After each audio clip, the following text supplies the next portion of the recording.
This is Uncommonly Remarkable. We have surprisingly casual discussions about the lives and notable accomplishments of community leaders, entrepreneurs, and everyday folks like you and me. Think of this podcast as an opportunity to learn something new and to pick up on an entrepreneurial tip or two through open conversation.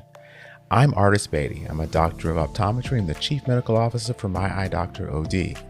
Though we will inevitably touch on topics within my area of expertise, the opinions and conversations held here are separate from my work with My Eye Doctor. Welcome to the show. What would you do if you were buried by an avalanche, declared brain dead, and then woke up 45 days later with a paralyzed arm, a crushed spine, and no memory of the trauma? For Matt Potratz, that wasn't the end, it was the beginning. In today's episode, we dive into Matt's extraordinary journey from the brink of death to becoming a full-time encourager, a motivational speaker, and father of 7. This is a story of miracles, resilience, and the power of choosing your response to adversity. Ladies, gentlemen, all you remarkable people, please welcome Matt to the show. Hey, Matt, it is fantastic to have you. Thank you so much for spending some time with us today. I am excited to have you here on the show. It's awesome to be here, man. It really is a privilege. Thank you very much.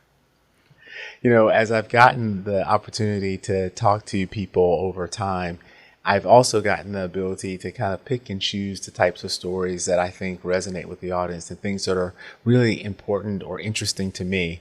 And I read a lot about your story, but there were a few things that really said, I got to talk to this guy. And the thing that resonated with me the most is you said, in your words, life gave me a story worth writing and taught me some lessons worth passing on. I love to inspire, encourage, and motivate others to view their adversity through a new lens and to do life better. Yeah. And that is a powerful, powerful statement. And so we're going to talk about what got us here today, because I think that is an amazing way to look at life. So tell me a little bit about you. Tell the audience a little bit about you, and we will kind of go backwards to come forward. Well, do you want to talk about who I am today first? You want to leave that for later? Yeah, let's talk a little bit about how you. Let's talk a little bit about you today. So today I'm a blessed man. I really am. We're gonna talk about how I live with my neck's a little bit bent, my body's a little banged up. I can't run, I can't be athletic. My left arm's paralyzed, right? So I got some issues, but I'm a blessed man in all regards. I'm married to a beautiful woman, an incredible wife. We have 7 kids. She has 3, I've got 3, and I'm actually adopting her kids right now. In fact, it finalized on the 31st of July. And oh, wow. We got 1 together, so we have 7 kids total, ranging from age 2 to 20. So we got quite a range, but life's a blessing, man. I love it. I mean, I always joke around that 7 kids in 1 arm is bad math, but it's still funny, it's still fun to live with. But it's, I live as a motivational speaker and author, and I travel and I speak and I encourage and I lift up. And then I also work pretty much full time as a life insurance and retirement specialist agent.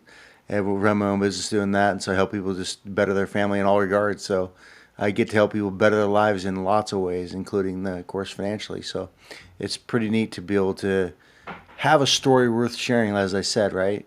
And some lessons worth passing on. So when I stand on a stage to speak, I got a platform because I share my story, and as you're going to hear today, I have a platform to share it from, because when we talk about adversity, I pretty much have every right to talk about adversity, right? And you'll hear that as we go. Yeah. So. Well, I think that first of all, congratulations on the adoption, and Thanks. Wow, how nice it is to have this beautiful family, and your family played a huge role in parts of your story, and it's just kind of full circle speaking about that. So to set the background a little bit, I told you before we got started that I really did not know that there were professional snowmobilers. And so I grew up in the South, by the way, so that's probably part of it. And barely really snows here. And it wasn't really until my adult life that I got to see real snow. I had a great friend after college, and I went to Colorado, and we really saw snow. And it's like, wow, that's amazing. But you were a professional snowmobiler.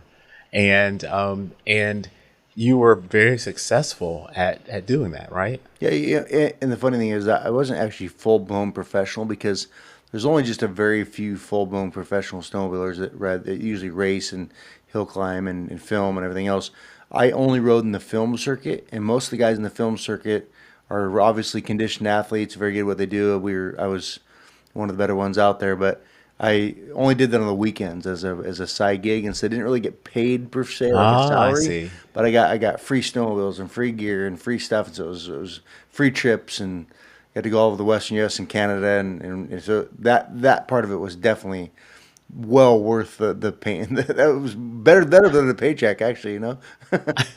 Yeah, I mean, I count that, man. If you're Yeah, getting free snowmobiles and you're getting travel and yeah. getting to do those things for film, that's pretty darn impressive. How did you get into snowmobiling? My parents had a small resort in my hometown.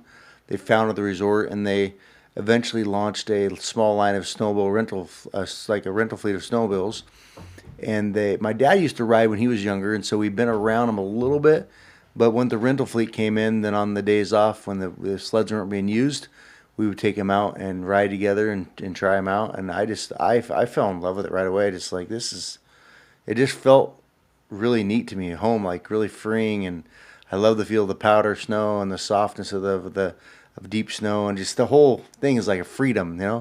And so Yeah. I rode those for a little bit, and then when I went to college, my first year of college. I got a decent job on the side as well, and so I was able to go to my local credit union and get a loan to buy my first brand. I was young and dumb, so instead of buying a used one like I should have, I bought a brand new snowmobile. Bought a brand new off the showroom floor, first one I've ever had, and just rode 3,800 miles that first year and absolutely fell in love with it. And anyone will tell you that 3,800 miles in one season on a snowmobile is a lot of miles. So I Wow. began to take out groups from my parents' resort and be the unofficial guide per se, and show off for them and have a good time. I just fell in love with the sport, and I wasn't really planning on riding at the pro level. A good friend of mine I met in college. He was a very conditioned athlete on snowmobiles. His name's Tim, and he was actually honestly probably still to this day is better than I was. He just didn't care to be noticed. He never got at the pro level because he didn't want to be, but he had gotten an invite from a film crew that said, "Hey, we've heard you can ride pretty well. Would you want to come ride with us?" And the film crew is 509 Films, which has now become the biggest film company in the industry. But anyways, they told Tim, "Hey, we'd like to have you come ride with us sometime." He said, "Well, I've also got a friend that you're probably going to also want on camera that he's pretty impressive too. Can I bring him along?" And so he brought me Wow. along for Yeah. that first trip. And again, after that first trip, we put up some pretty impressive footage, and we climbed some stuff we probably wouldn't have climbed on an average day, but put up some pretty sick lines. And so after that, the phone calls kept coming. They said, "Come back, ride again." They wanted, so after that first year, the next year was my probably my best overall appearance was. I mean, it's probably my second best overall appearance was the second film I wrote, and was called Vertical Ascent. And that film, Hmm. I had like lots of great segments. We had a great time in Canada that year with great weather and great snow. And so it's a lot of the writers at the film premiere joked around. They said they should have just called this film Matt Potratz, because I was blessed with a lot of great segments. But after that, the phone calls kept coming in, and then a second film company started calling, and so I ended up riding in 7 different snowmobile motion pictures total, and became one of the elite guys in the world. I guess you say in a way. I've ridden with the top 5 guys in the world, so it was pretty awesome to get to experience that, just almost on accident, just by sharing my passion, love what I do, and I was always an athlete growing up, so I was always very athletic. But then when I Uh-huh. got in the pro circuit, I started working out more and started being more conditioned and became a conditioned athlete. So it was it That's was by incredible. accident, but yet I fell in love with it in a heartbeat. So And so, how long were you riding? Like you started, how long were you actually riding before you had the accident? I would say I was almost right at 12 years, and so 12 seasons of a lot of riding, and then I had only rode the pro level for 5 years, so rode in Okay. 7 films in 5 years. So Wow. Wow. And so one day you were out doing what you love. You were filming, yeah, and things went awry. So can you take us back to that day Yeah, it and was talk interesting a little that bit about that? that day we knew there was potential avalanche concerns. And actually, there almost always can be in the mountains we ride in. Right, they're steep, they're deep. So if you stayed home every day, there was an avalanche risk. You'd never get to ride. Right. So Mm, we knew there was a risk. We knew it could happen. But that day particularly, there was a little higher risk. So we tried to stay off the bigger stuff. In fact, earlier that day I said no to a very big chute I usually climb. It's a pretty impressive line. It's a really narrow, steep one. I said no to it because it didn't feel right. So we moved to the Brundage side of the mountain, which is a different side of the mountain where there's more trees and rocks and stuff to hold snow in place, right? So we moved over hmm there, hoping that we would escape that a little bit, and ended up the one chute over there that I've climbed it a few times, and when I went to climb it, the very trees I thought would hold the snow in place ended up becoming my worst enemy because I went up, I broke out on the face of the top, and I was almost over the top, and the avalanche broke off 25 yards above me. And when they break off above you like that, there's almost nothing you can do. It just consumes you. It was 2.5 feet deep, the whole mountain. And it sent me off a small wall of rock, and the very trees I thought would protect me, keep the snow in place, ended up being my worst enemy. I got just wrapped up and crushed into the trees and buried Oh my below the goodness. trees. And they use we all were trained and knew how to use Avalanche beacons. We wore beacons. The beacons go in a pocket on our chest. All day long, the beacons transmit the same signal. So if someone goes down, the group pulls theirs out, switches their beacon to search mode, leaving one beacon in transmit mode, which of course in this case is my beacon. So within minutes, their beacons told them which way to walk, where I was at. They found my fingers sticking out of. Well, first they're like they thought they found me really quick because they saw my helmet sticking out of the snow.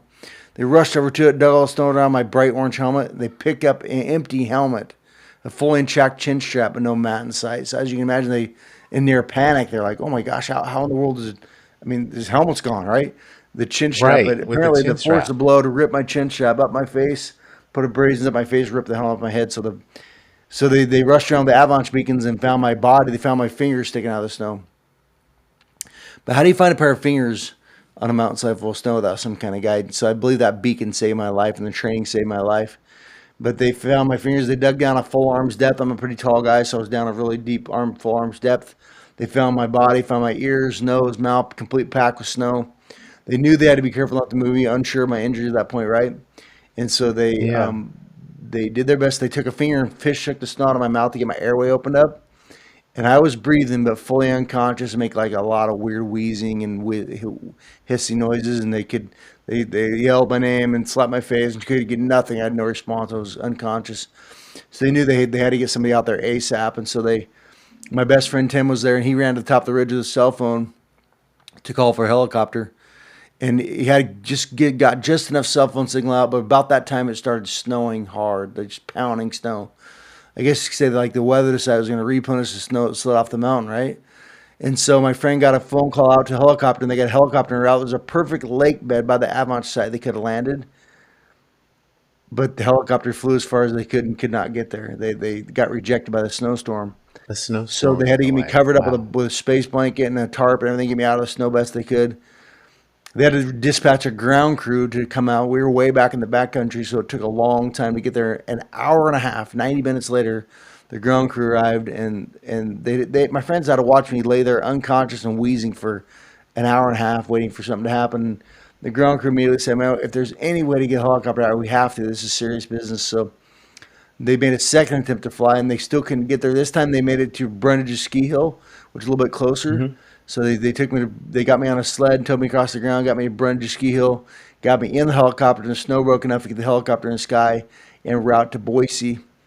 They landed at St. Alphonsus Medical Center in Boise 5 hours from the time of the avalanche, 5 hours. And Oh my right on the goodness. helipad, they took the gurney out of the helicopter. Right on the helipad, what they all feared happened. I stopped breathing. I died essentially. And they rushed around, of course, resuscitated me, got me breathing again, and pushed me into ER to discover the avalanche had just crushed me, man. They found a broken neck, C4, 5, and 6 were all crushed. Compound fractured left finger, blew my left finger in half. There were actually bone fragments on the x-ray. Crushed left rib cage. It broke my top two left ribs off the sternum and caved in my left lung.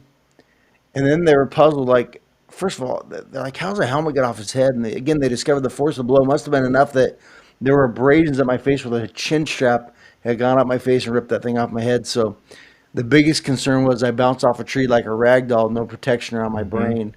They found hematomas on both sides of my brain, which is, of course, blood clotting, blood pooling, brain damage, right? Wow. The initial report to my family was, we're not yet going to spend the money to start treating Matt's injuries because we don't think he's going to survive the night. And so my family had no idea. They never lost the faith. They kept praying, kept believing, and we're people of faith, and more so now than ever. And and and the next day, of course, I was alive, but they're like, okay, he survived, but it's time for a reality check. We need to see if there's any hope here at all. Because he said he's really only living because a machine is keeping his body alive, right? It's breathing for him. They said we need to find out if we got any brain activity.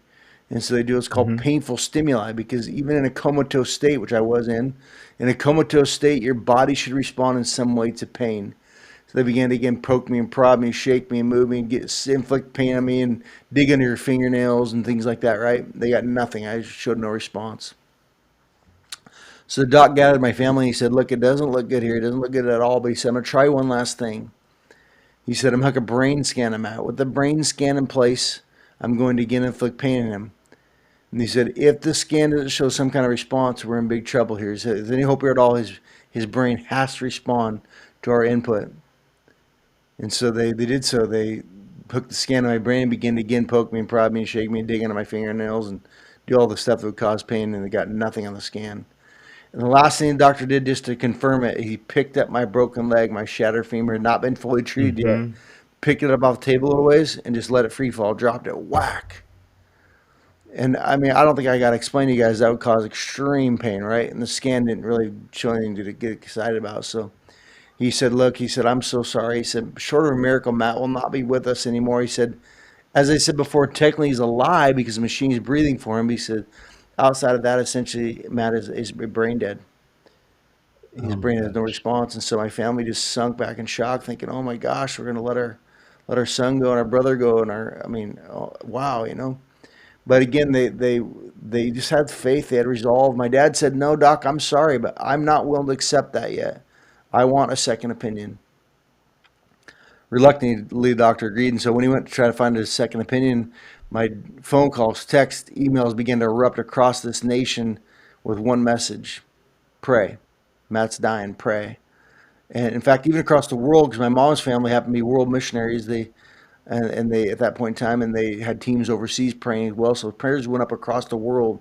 And my dad went down to the waiting area, got some of my closest friends together, and came back to the room and just laid hands on me and began to essentially just beg God for mercy at this point, right? I mean, they're just crying out for my life. And they've been in there about an hour and a half. They started to kind of accept reality that, okay, we probably better say goodbye to Matt, right? It's probably time to just Mm-hmm. accept reality. But then again, a friend of mine, John Heston, who also used to ride at the pro level, he was in the room and he spoke up and said, guys, I don't know why, but I have this feeling like Matt knows we're in the room, like he knows we're here. Why don't we see what happens if we try to get him to respond? Let's give it a shot if we try, right? They said, okay, Yeah. sure. And so John got right in my face and yelled, Matt, it's John, if you can hear me, raise your right leg. And I couldn't raise my leg, but to their shock, they're like, he tried it, it moved it, he moved it, he moved his leg, tried to move it, right? And so they played a little bit more, got me to eventually lightly squeeze a hand. Of course, I rushed from him to get the doctor to tell him what had happened. And he came walking back in. My dad described his behavior to be poor bedside manner because he was pretty Yeah. sure we were wasting his time. Which, in his defense, He I get was it. I mean, he's like, he "Look, was man, there's no hope skeptical, here, right? right?" He said, "Doc, no, check this out." They eventually got me to lightly squeeze his hand. I don't think that many people argued that that was a miracle. I got my miracle, you know. I mean, a lot of time had passed after that. I squeezed the hand. That was exciting, but I remained in a coma for a long time. 10 days in my coma, 10 days into it, something incredible happened. Will never be forgotten in my lifetime or theirs. My boys are much older today. I've got my three blood boys are they're 17, 18, and 20 now, but they were very young then. Like my oldest was four and a half then. And so they've been told that daddy got hurt real bad and just needs to sleep for a while. They're not been allowed to see their dad yet. And so they were told we just Mm-hmm. need to wait and see, let daddy sleep for a while, right? But thinking I was sleeping, they were told we can pick up the cell phone though. We'll call your daddy. We'll put a cell phone in his ear, and you guys can talk to your dad while he sleeps and see if he can hear you, if he can hear you talk to him. They pondered that for a Yeah. minute. My oldest boy Connor says, "No, we really don't want to call daddy and talk to him." Their mom's like, "Why?" He said, because I want to call and sing to him. Here's why. Amazing. I used to play guitar. I can't play guitar today. I only have one arm. My left arm is totally paralyzed. So I miss my guitar so bad. Miss Honestly miss my guitar worse than I miss my snowmobile. But I used to play guitar, and my boys loved to sing and dance with the guitar, and they were very young then, but they loved to sing out the best they could. And the only song they really knew how to sing out on was the chorus of the song, "You Never Let Go" by Matt Redman. And the chorus simply said, "Oh no, you never let go through the calm and through the storm. Oh no, you never let go every high and every low. Oh no, you never let go. Lord, you never let go of me." So they want to sing that song. So they said, okay. So Oh they my put a gosh. cell phone in daddy's Amazing. ear, and my boys sang "You Never Let Go" to their daddy in a coma. And here's the incredible part. I really believe a miracle happened during that song, because at that moment, I have no memory of this, but they recorded the fact that I raised my eyebrows and tried to smile. I obviously heard my boys singing, right? And from that point forward, I began to show more response to stimuli. I began to show more response to input and squeezing hands and commands. But I was coma. I remained in a coma for 41 days. And I came out of the coma in Wow. 41 days, had a long recovery journey of physical therapy, occupational therapy, speech therapy. I was in a wheelchair in the beginning, and I was hospitalized for 88 straight days going through all that therapy and routines. And 88 days in a hospital. I'm going to explain to you that's a long time. It's like being in prison That because is a you're long time. stuck behind walls, right? But I walked out of the hospital 88 days later and went home, and my life's never been the same, and it's been challenging. It's been ups, been downs, been highs, been lows, but I just kept pressing on. One of the most fundamental things that I hung on to from day one, and I've had it. In fact, I had it on the inside of my binder at work before the avalanche even happened. It just said in big bold print, "Focus on things you can change." Mm, Because I can't change the avalanche, right? I can't change how bad it hurt me. right. I can't change the fact my arm's paralyzed. I can't change all these things, right? What I can change, the only thing I can change is my response to it. And so I've just Yeah. chosen to focus on things I can change and keep pressing on. And I mean, I had a very near suicide with extreme nerve pain, and I had all kinds of challenges. I was not perfect. I had bad days, but honestly, through it all, I still had more good days than bad days because I chose good. A bad day is a choice, right? And so is a good day. So I'm going to Well, leave it at that and let you just kind of ask any questions you might have. So. yeah. So thinking about what you remember, and you've probably been asked this a lot, but we hear about people who are in comas and they are between kind of life and death. Things they can remember things between. Do you remember from the time that you're in the coma? No, it's really bizarre. I had no out of body experience or no dreams or nothing like that. I literally woke up 45 days later, or 41 days later, right? It wasn't until day 45 I was able to actually process things and be talked to about. They told me what happened to me because I had no memory of it. I have long term memory, but I had nothing short term from the day of the avalanche. So I had no idea why I was even in the hospital. They'd explain to me why I Oh was wow. there. Had explained to me what happened to me because I had no idea. I woke up going, what am I doing here, right? And I was on a lot of medication then. Of course, my brain was still damaged then, so it was very foggy. I have very foggy memory, but I remember just being really confused, going, "What is going on? Why am I even here?" So I How have nothing. I disorienting just is that? lost 45 days of my life and woke up, and that was it. There was no nothing, no out of body experience, nothing like that. This is crazy. And so you don't remember the actual accident or the No. time spent under the snow.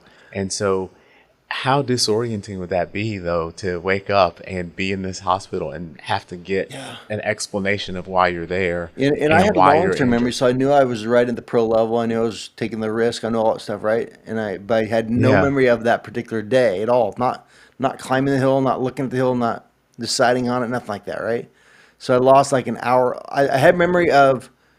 Eventually, it came back earlier in the day. The group was on a ridge having a snack while my buddy Tim and I were trying to repair a suspension problem I was having, and that was about two Hmm. hours prior to the avalanche. After that, I have no memory of it. Zero. Nothing of the day or anything. It's just gone, which is actually a blessing because I can't have PTSD or flashbacks or nightmares because I have nothing to flash back to. So Yeah. I mean, well, when you're thinking about that portion of memory, absolutely.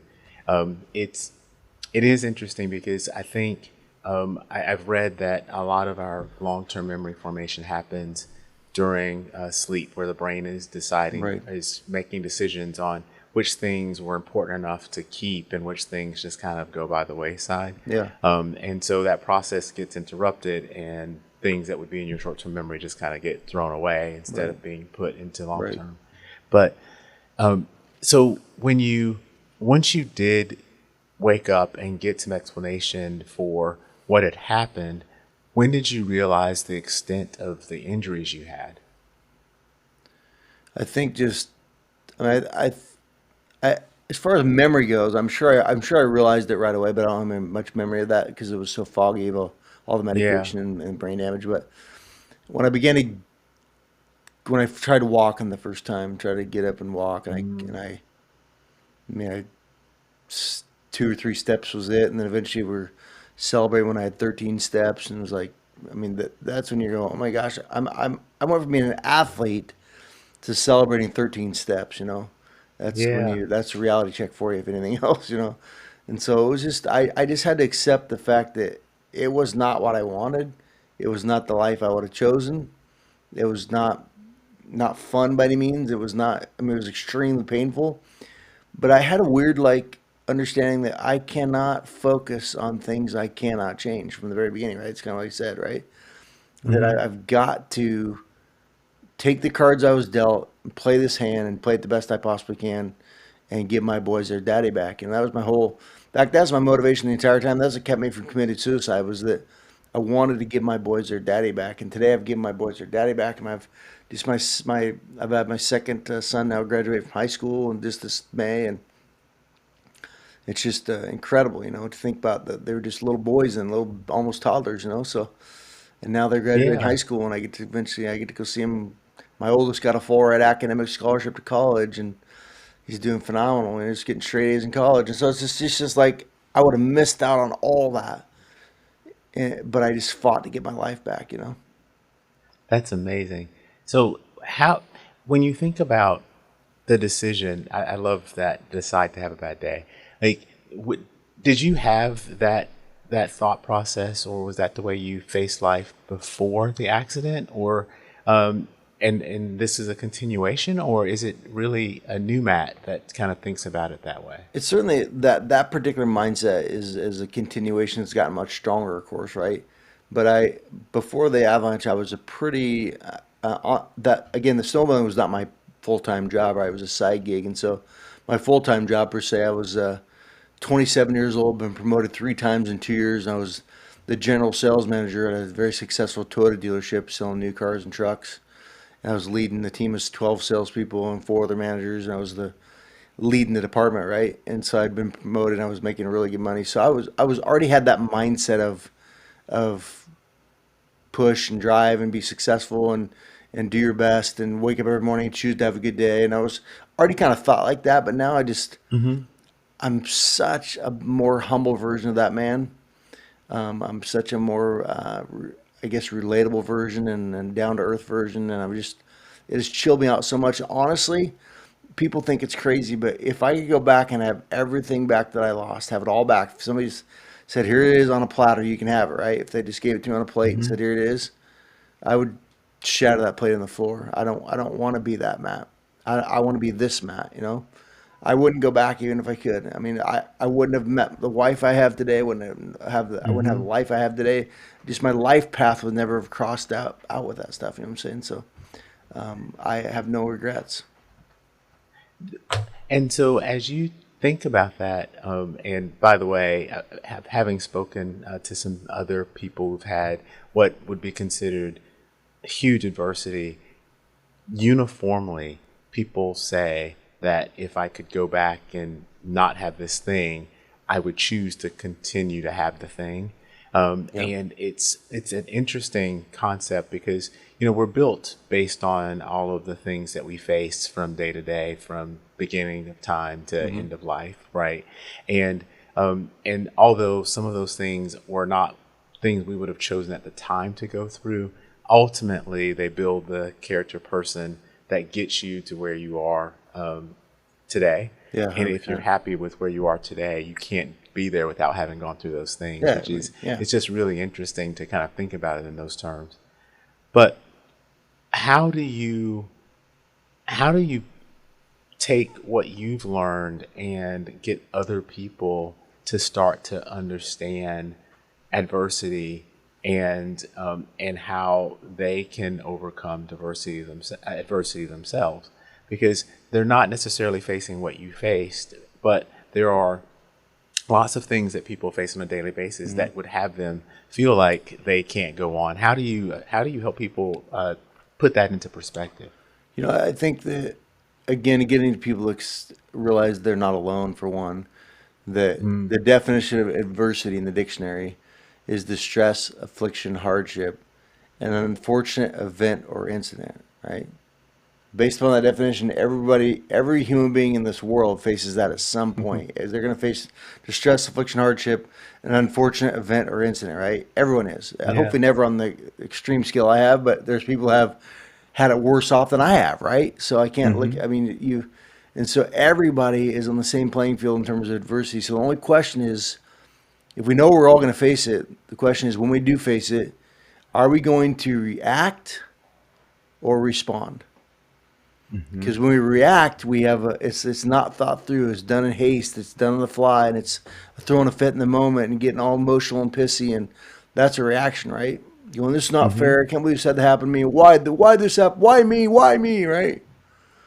Or a response is preceded by thought. It doesn't say why me. It says what now. And so we go, okay, I don't like this. I don't like what happened to me, but I'm going to draw back. Take a deep breath in the moment. Go, all right, I don't like this, but what can I do with what I have, not what I used to have, right?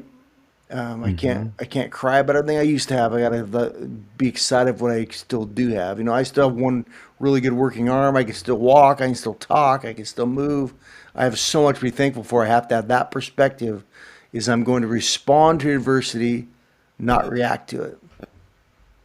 And in your particular case, if I'm remembering some of the pieces of the story, the doctors were pretty sure you wouldn't have a lot of the function you have today. Oh yeah, That you, personality wise, you wouldn't get that back. You wouldn't, like, they were even suggesting that maybe speaking wouldn't be something you would do very well. Yet that's kind of what you do all the time, every day, yeah. right? It is a miracle. I can't take credit for that part of it. God just did a miracle. That's the bottom line. Even doctors will admit. I spoke at a medical conference in Sun Valley, Idaho one time, and some of my rehab staff was there at the conference, so you got to reconnect with them. One of my doctors said, he goes, I really don't know how medical science can even explain your situation. He said there has to be some kind of a divine intervention. He said I'm not even a believer in God necessarily. He said, but there has to be some kind of divine, because he said at one point my speech was really slurred and I was really slow, and I struggled to process thought, and they weren't sure how Hmm. far I would come, and they knew I would come further than I was, but they didn't ever think I'd be to the point I am today, where I can run my own business and process my own financial statements, and build build my own advertising, and build my own Facebook following, and do Amazing. podcasts and blogs and buy all the equipment. And who'd have thought, So, and then stand on the stage and speak in front of a couple thousand people, and be just free doing it. So it's incredible. Yeah, yeah.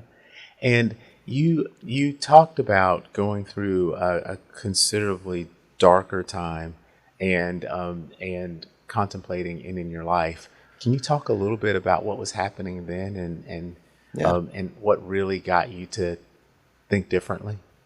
You know, I really, one thing I didn't talk about was the worst injury of all of them. Worse than breaking my neck, honestly. Worse than paralyzed my arm. Worse than, I mean, you can't even understand how bad it is until you've had it. But I had phantom nerve pain in my paralyzed hand and arm, right? So Mm. unbelievable shooting, burning, intense nerve pain. Like, we're talking like intense. It would just like, felt like kind of like when you go outside and your hand gets cold, you come back inside, it gets hot too fast. That burning feeling. Times Hmm. that by 20, you get in the ballpark. That's the kind of burning it is, and it's always and it would shoot sometimes in pulsations, and I was on heavy medication for it. I was on at the very beginning. I was on 8 hydrocodone, 7.55 hundreds, pretty good size, of Wow. three Lyrica, and a couple OxyContin all in one day, just to make it bearable. And I kicked the OxyContin cold turkey, which is not a good idea, but I did anyway. Kicked it and got back to 6 hydros and a few Lyrica, and that's all I could get back to. I could not scale back any further and still make it through the day. And so I was in extreme pain. All the doctors could tell me for a remedy at that point in time was long-term medication. We just got to wait and see. Just it's a complex injury. We don't really know how to do anything with it. There's not a lot of options for it right now. We just got to get you on a medication strategy that works for you, you know?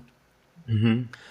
And sometimes I'd wake up like midnight or 2 o'clock in the morning, these weird pulsations where it would just pulsate, burn, burn, burn, then pull back, and then pulsate, burn, pull back. It was like weird. I don't know what caused it. I have no idea why.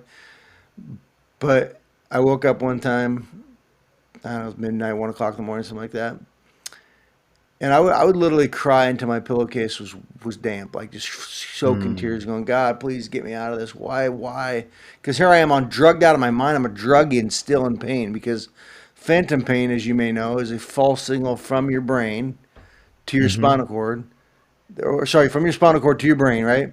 Your spinal cord at the place of injury is telling your brain that your hand hurts and arm hurts. So because the spinal cord tells the brain it hurts 24 hours a day, 7 days a week, never stops, right? It's phantom. And so I had these pulsations, and all I could hear was a doctor's voice run through my head in the middle of the night saying long-term medication, long-term medication. And I was like, I'm not gonna be a druggie for life, and I was yelling at God. And in fact, I don't use much profanity. I'm not gonna, but I said, F it. I said, fuck it. I'm done, Yeah. God. I said, God, you didn't get the job done right the first time. I'm gonna finish this. I'd already kind of thought about how I would do it. I got out of bed, got my snowmobile gear bag out of the closet, began to piece on all my riding gear, pull my pants into place and boots into place, and my plan was to gear up head to toe all my riding gear. At that point in time, I was driving a little bit, some. I was going to drive down the nearby big tall bridge over Snake River with all my gear on, slide the helmet from the Avalanche back of my head, and jump off. In that condition, with all that gear on, I definitely would have drowned or died, right? Oh And I man. was very serious about doing it. I was gearing up, ready to go, and I was like, what I yelled to God was, "You didn't get the job done right the first time. I'm going to gear up and finish this right, right." And so I sat down on the bed, began to pull my jersey into place, and right then I guess you could say that God knew what would stop me not dead, but alive in my tracks. I mean, He brought back a thought right in that moment of my middle son Ethan, who was very young at that point in time. Again, he's 18 now, but he um he loved doggies when he was younger, still does today. But he loved Mm. doggies, and he didn't have his own dog, so his grandparents' dog Sadie was his dog. He took care of her and bathed her and walked her, and just loved that dog, right? She was a black lab. And so Sadie, recently before the suicide, thought Sadie had died of old age. And Ethan was just completely crushed. I mean, he was just Mm.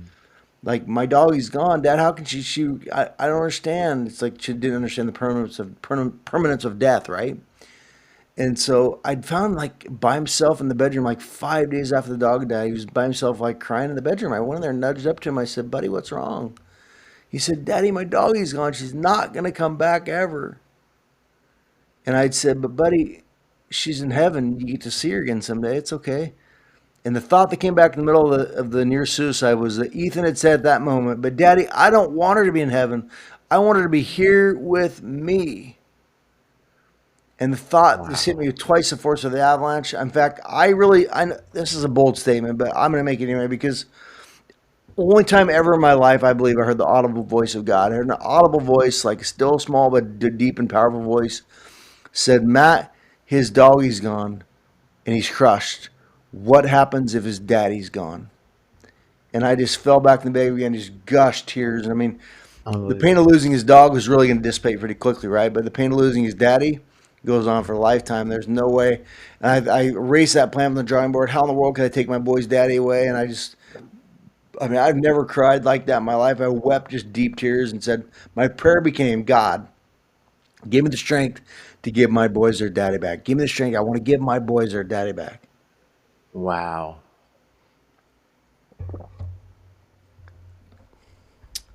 So, I mean, I Unbelievable. thank God I didn't take my life because eventually my pain doctor in Lewiston and met a doctor at a Phoenix, a conference in Phoenix. And the doctor was pioneering the surgery. He and his dad had more or less invented it. It's called a dorsal entry zone lesion. So I flew out to Chicago, met the guy, and flew out a second time, had the surgery. They went into my upper neck up here and they cut the muscle in half to spread it apart to access my spinal cord directly. Then they cut your spinal column open, not your cord, of course, but your column, how exposing spinal fluid and all. Scoot your spine over a little bit, and then take a hot electrified needle and put lesions Hmm. across the nerve roots and cut that signal off. So today I have some pain, but it's not even remotely what it once was. I'm on nothing narcotic. I take a light dose of a non-narcotic one called Lyrica, and that's it. Hmm. I have nothing else. So I was on Man. 8 medications in the beginning, now I'm on one. So it's pretty incredible. And that's a remarkable surgery. Oh, it was. I had to sign off papers. I was aware of the risk of it, things like that. So, but it was well worth the risk. I was like, even if I come out in the wheelchair, it's better than living this kind of pain. It was so In extreme, excruciating pain 24/7. Yeah. Wow. Matt, I think it's that the story itself is incredible, and what you've been able to do beyond the story is also incredible. But we we don't get to have you do a motivational talk for us, and we don't get to see you really in action. If people are interested in learning more about Matt and what you do, where do they go to find information? They can go to just mattmotivates.com. So it's mattmotivates.com. So it links right up. Piece of cake. It's got all my videos on there and information and booking. And you can find my direct phone number, reach out to me. And I've got an event planner that helps book speeches for me and stuff. So I'd love to come to your church, to your school, to your organization, to your workplace. I do a lot of workplace on the job safety stuff because I was technically on the job that day, right? Doing the stuff Yeah. you're conditioned to do every day. And we used all the right equipment and it saved my life. But I talk about a lot of things in regards to on the job safety. And so I fit almost anywhere, honestly. I can fit almost anywhere. I can make anyone, I can relate to a lot of people and I can change a lot of lives. I really believe it can be life changing. So. And are the links for your books there as well? Yeah, that you can buy it there, or you can buy it on Amazon or Barnes and Noble or Google Books or anywhere like that. So the new Awesome. version just came out. I just published it in earlier this year, and it's I went through and enhanced a couple things. My writing improved, and then I added a bonus chapter with my new wife and family and stuff in there. So and I added a subtitle. The new subtitle is Two Hands: A Life Radically Changed in 12 Seconds. So the book has always been called Two Hands because I live without Yeah. two hands, right? But then the new subtitle is A Life Radically Changed in 12 Seconds. So because from the Amazing. time the avalanche fractured to the time I was crushed in the tree and buried was 12 seconds. Unbelievable. And so I will make sure to provide all those links in the Yeah, thank description you. of the episode. That way, people who are out there driving around and doing other things can point to the description and Yeah. know how to get in contact with you. I just know that I just started working on a new project, possibly partnering with Voyage Media, where there Mm. might be a movie coming out or a documentary about my story as well. So it'll be pretty cool. Oh, that would be incredible. We'll see if that all works out. There's a lot to that, getting financing behind it and all that kind of stuff, So, but Well, Matt, I got to thank you for spending time with us today. I really appreciate you telling your story and just the way that you talk about what happened and just seeing the motivation in your eyes. I mean, it's just amazing. And so hopefully people listening will get something out of this. And you never know that person that really needs to hear that today. I'm glad that we were able to get this story recorded so that they me can too, hear it. man. I love it. I consider myself a full-time encourager, so hope you've been encouraged by this. Absolutely. So. Absolutely. If you've made it this far, then I have to thank you for your time. I hope you've learned something new and enjoyed listening to the discussion as much as I enjoyed having it. I'd love to hear from you about the show because we're working really hard to bring you great content and the feedback really helps us get better. If you like what you've heard or watched, for those of you who are streaming out on YouTube, then take a split second to give us a thumbs up or a like. It really helps other people like you find the show too. and no one likes to miss out on the good stuff. So go ahead and subscribe and hit the notification bell so you don't have to wonder when or if there's a new episode. And until next time, stay remarkable.